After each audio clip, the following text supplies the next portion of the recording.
As someone who's in my life experience, especially when I was younger, a younger man, as someone who grew up with the idea around sexuality and around femininity and around the feminine, around woman,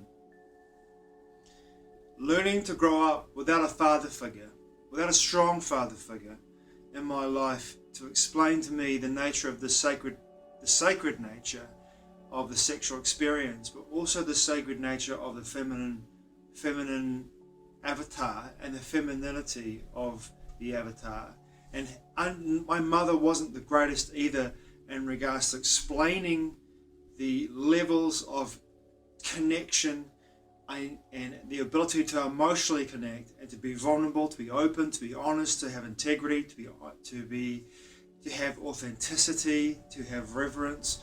She did her best. She did her best, but I never really learnt about the importance of the sacred nature of the sexual experience, about the fact that where you come from and how you choose to resonate into the world creates for you your experience when it comes to connection and who you draw into your experience, especially if you are becoming consciously aware of the fact that you bring individuals into your life, especially in an intimate sense, to show you as a mirror those aspects of yourself which need to heal in regards to your own personal shadow, whether it be a sexual experience in regards to your shadow, whether it be an emotional experience, whether it be an emotional pattern, whether it be an intellectual pattern, whether it be a physical, energetic, emotional, spiritual pattern. You need to address and become aware of and hopefully heal. So in the last wee while of my life, the last few years of my life, especially around 2015, 2016, up until that time I had been basically, and I'll be completely honest here, I'd been a player. I've been a player for most of my adult life. What I mean by that is that I was literally a Lothario, a Romeo. I was a cheeky, confident, and often overly zealous, confident character who looked at the sexual experience as a very powerful and passionate sacred dance. But I took a very willful and often very strong approach to the nature of sexuality, and I was completely and utterly open in how I expressed myself and my sexuality towards women in a way that allowed me to have numerous encounters in sexual experiences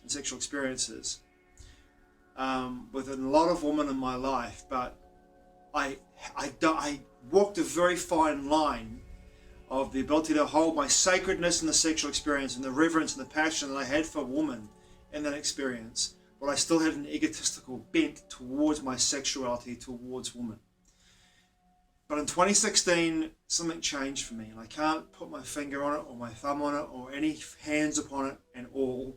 All I can say was in 2016 there was an energetic shift for me, and I became more aware of the fact that the man that I had been, I no longer wanted to be.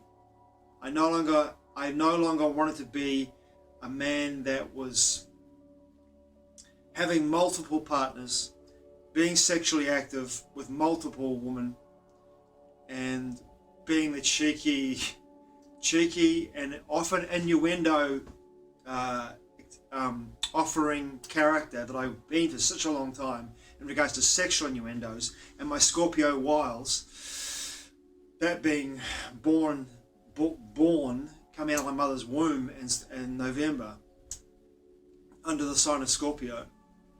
My Scorpio wiles, I grew tired of the fact, for me anyway, I grew tired of the fact that this was who I was, and this is how I functioned, and this is how I operated in the world. So I made that decision and said, you know what, I'm just going to pull back here and to the best of my ability, and I'm going to deal with my own shadow around sexuality. I'm going to deal with it in a way that allows me to be able to come to a place where I have a deeper understanding of what it means to be sexual and to be sexually active with women and myself, my body, my avatar, my spirit embodied in my avatar. What it means in general for me to be sexually active in every way. Thought processes, physicality, connection, everything. A complete overhaul and a deep analysis of of the reasons why I chose to act the way I did for so long, until 2016, 2017. And it wouldn't be until 2020 that I really began to understand and began to go into a place of even deeper levels of this an analysis of my sexuality. And I've come to a place now in 2023 where my analysis of my sexuality has come to a deepest and most profound level yet in my life. In 2023, at the beginning of the year, I was sexually active with somebody who my heart said yes to the experience. And I was giving myself at 110% in every way. I was committed to the experience. I was committed to what this woman had told me she was available for. And in her use of language in regards to what she told me she was available for, I explained to her what I was available for, to meet her in the middle of a bridge, to say, I'm here to meet you in the middle of that bridge, to meet you in a place where you are offering what you're offering me. I'm going to meet you halfway, meet you there.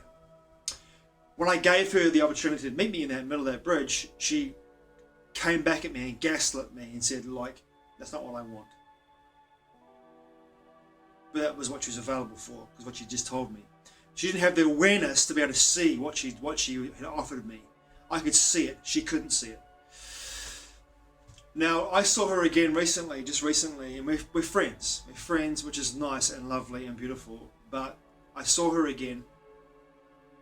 And during the time we haven't seen each other for my 7 months, during that time we hadn't seen each other, she'd been giving me, we're born on the same day. Right? We're born on the same day, both on November the 11th.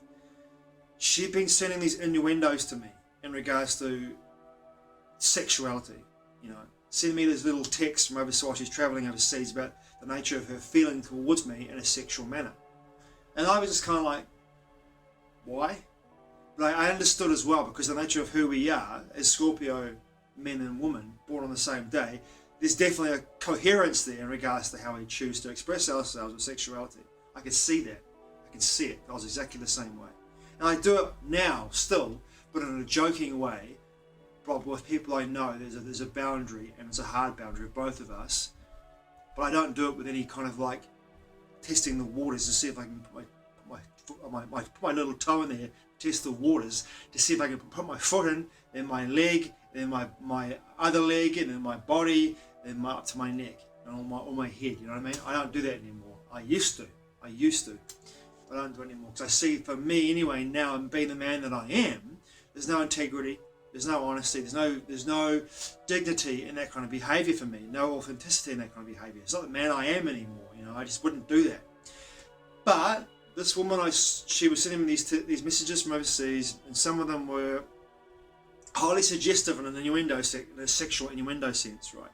And it was and it made me realise, and it showed me as a mirror my behaviour from years and years ago, and how I used to actually act. I was like, I don't want to be that guy anymore. I don't want to put the innuendos out there as just to keep the fly fishing going, to try and keep me on a short leash. So anytime you choose to, you can pull me in with a little hook, another innuendo. Oh, I'm baiting him to keep him come back. Gotcha.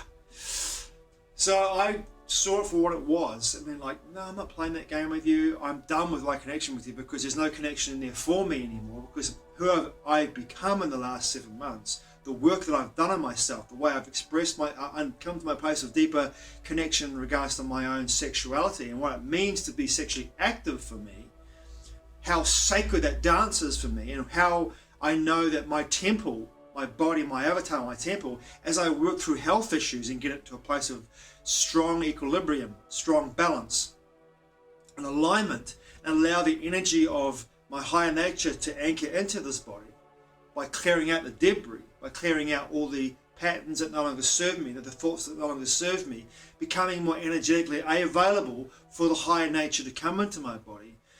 My level of connection and how I value my body, how I value myself in this body in regards to a soul, in this avatar, means that I'm not just going to give myself to anyone who throws me a bone. In regards to connecting with women and being sexual with them, it's a slow dance for me now. It's literally the last couple of years I had two experiences where I rushed into it, and both those experiences showed me how fucked up that was for me now energetically. Whereas before in 2021 I met someone who I've known for 6 years, and I had a 3-month period of getting to know that woman before I even considered kissing her or being intimate with her. But we kissed once in about 2.5 months, and I was like, no, this isn't going to work for me. It didn't feel right energetically. I knew the process of spending 3 months to get to know somebody. Literally spending 3 months to get to know someone before I was intimate with them in any kind of energetic sexual way was the way forward for me to feel safe, and to also appreciate through reverence for the woman, for the feminine, and in the respect for her. The integrity of me holding that space, and with respect, with dignity, with integrity, authenticity and vulnerability, I was able to hold that space for her, and in that reverence, which often these women find quite confusing, I have to admit. The women that I've been around, that I've offered this experience with, and my vulnerability, have been confused and thought like, aren't we supposed to just get it on? Isn't that what we're supposed to do? I'm horny for you, you're horny for me, let's get it on, you know? That's how it used to be for me too, but coming from this place of a higher level of awareness for me, I do feel, and I see this a lot today in our culture still, the hookup culture. I see a lot of women out there who act like men. Their masculine is off the fucking charts. It's like they've got more testosterone in their bodies than they have estrogen. And I see a lot of women who are absolutely fucking toxic in the way that they push themselves in a sexual nature out into the world. And I wonder to myself, what's happened to the Gorgos of the world? The Gorgos, the Queen of Sparta. What's happened to this regal, beautiful, immensely powerful woman who stands in her power and doesn't need to pervade her sexuality in any way because she knows who she is. She gets who she is, and she can hold that energy in her being, in her avatar. She can hold it. And when her king, Leonidas, as in the 300, turns around and looks at her in regards to the messenger who's come from Persia to say, surrender Sparta to Persia, he turns to her and she looks at him and just goes, nah. And he goes, his queen gave him the fucking message. And her power, he turns around and goes like, here's the affirmative side of her femininity. She holds that energy and that power. And it's her decision he acts upon because of her femininity, her beauty, her power, her strength and her being. What's happened to a woman like this? Where are they? Where are the women in the world? I mean, it could be a lot to say in regards to my resonance into the world, but where are the women in the world who stand in their power without having to push out in any way their sexuality, their overly masculine energy? In any way, they simply just are. And in that space of holding who they are and knowing who they are, they exude into the world this power, this soft feminine power that's beyond any masculine power. No man could ever wield that power. No man could carry that kind of power. No man could embody that kind of power. When a woman like that walks into a space or holds, or you meet a woman like that in your life. I met one this year at Spirit First North Island who didn't need to say a thing or do a thing. She just was there. When she was around and you could feel her energy, you'd say, wow, what was that? You turn around, you see her, and she's just hanging out with her children. But you could feel it. You could feel that energy and like, holy shit. And it wasn't just attractive. It was like you were in the presence of a goddess. A goddess. The softness, but the power at the same time.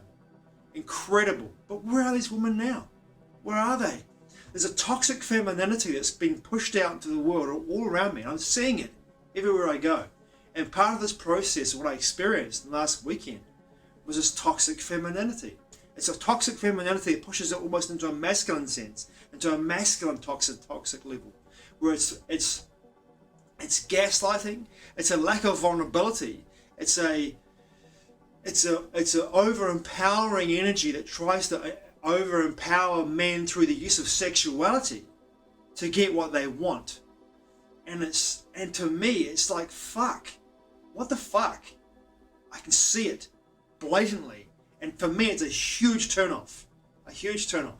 And I remember hearing from my friends, we had this talk a while ago in regards to the nature of sexuality and the nature of connection and the nature of relationships, and how some women really looking for relationships or looking for connection, but they don't, when they come to a place where they have the opportunity to connect, and if someone asks them, what do you bring into this connection? They can't say anything. They don't know what to say. They don't know themselves well enough. They don't know themselves to be able to explain to their potential partners, men or women, what they're bringing to the connection. And they've got no idea who they are. No idea who they are.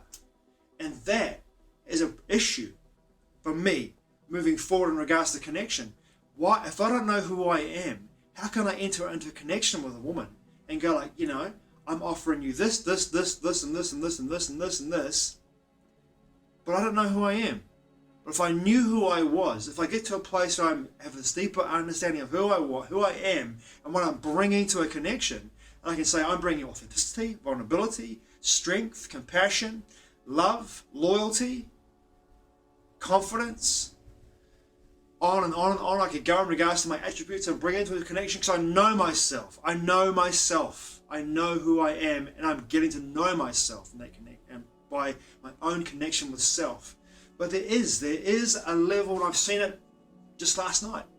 I see this level of toxic femininity, and it's bordering into the masculine and crossing into the masculine, and it's assertiveness, but it's still toxic because it's utilizing sexuality as a means to get what they want, to get to some woman to get what they want through the use of sexuality. And on some level, that's across the board. It's actually been socially engineered into our world, the level of toxic sexuality. This whole idea that sex has gone from being something sacred into something that's very profane and debasing, in my perception, especially through pornography and hookup culture. It's totally debasing, and totally, in my perception, it's an energetic harvest. It's an energetic harvest for a small group of parasites, of parasitic people who have socially engineered our society in a way, especially in the West, to make pornography cool, to make hookup culture the thing that we do, to make sacred sexuality and sacred connection a thing of the past. When I look at that video of the 300 where Leonidas turns around to Gorgo, his queen, and she stands there and looks at him and goes, nah, no fucking way.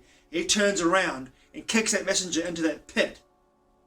That to me is a fucking sign of the sacred feminine and the sacred masculine working together and knowing each other's roles and knowing who they are. And that kind of relationship, that kind of connection, I've seen fuck all of that in my life in the last few years. But when I see it between the sacred feminine and the sacred masculine, it's off the fucking charts cool. As far as I'm concerned, it's off the fucking charts cool. And that's what I strive for, and that's what I intend to bring into my life. A woman who holds the sacred feminine, and as long as I can do my work in regards to the shadow work that I need to do to be able to hold the divine masculine, the sacred masculine, then I'm on a winning streak. Because my life has changed so much since I was in 2016 to become who I am now. If I'm going to give myself to any woman in any way, I know what I'm going to bring to that connection. And that is my work towards the divine masculine, the sacred masculine. Thanks for watching. I truly appreciate it. Mā te wa. I'll see you again soon.